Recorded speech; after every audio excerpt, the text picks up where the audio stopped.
She says he was the angel of the Lord who got hung for freeing all the niggers in America. You oughtn't to say niggers. Jemima again. Absolutely. Removing her teeth from Alice and climbing across to possess my other arm. It's not nice. You should say Negroes, shouldn't you, Great-Grandpapa? I always say Negroes, she added, oozing piety. What should you call them, Great-Grandpapa? asks John. Call them what you like, my son. It's nothing to what they'll call you. I always see Negroes.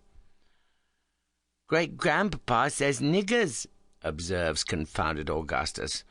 Lots and lots of times. He pointed a filthy, accusing finger. You said that damn nigger Jonkins, the boxer man.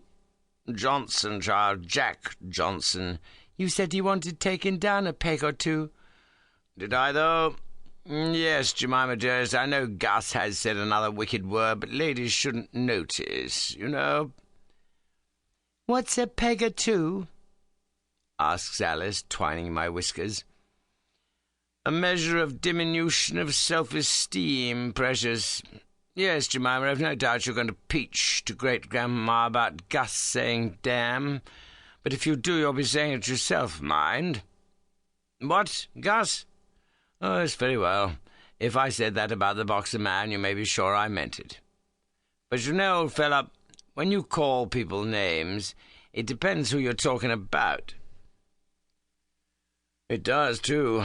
Flash coons like Johnson and the riffraff of the levees and most of our Aryan brethren are one thing.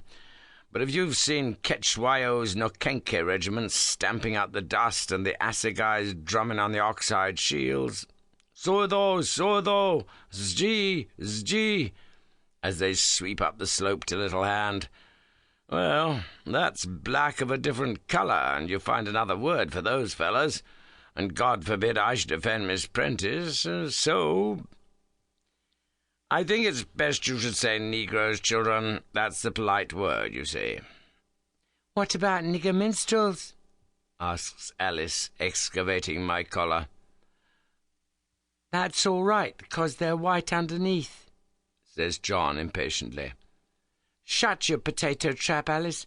I want to hear about John Brown, and how he freed all the Negro slaves in America, didn't he, Great-Grandpapa? Well, now, John, no, not exactly.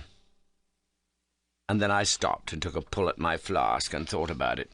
After all, who am I to say he didn't?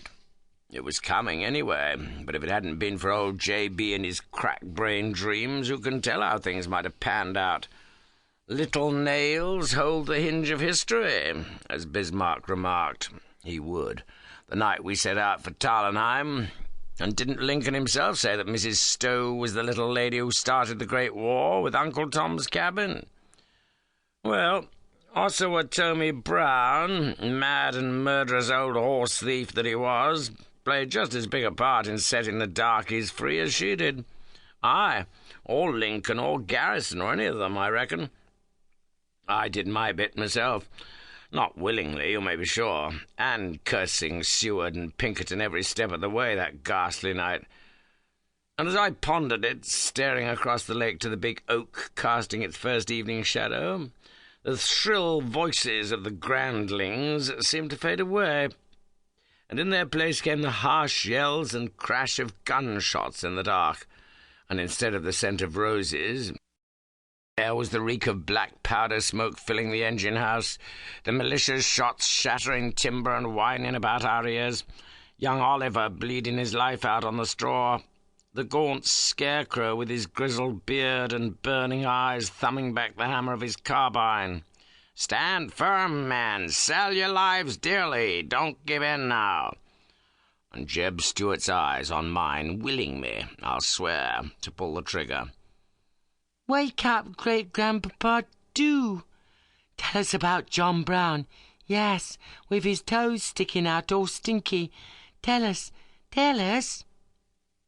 I came back from the dark storm of Harper's Ferry to the peaceful sunshine of Leicestershire, and the four small faces regarding me with that affectionate impatience that is the crowning reward of great-grandfatherhood. John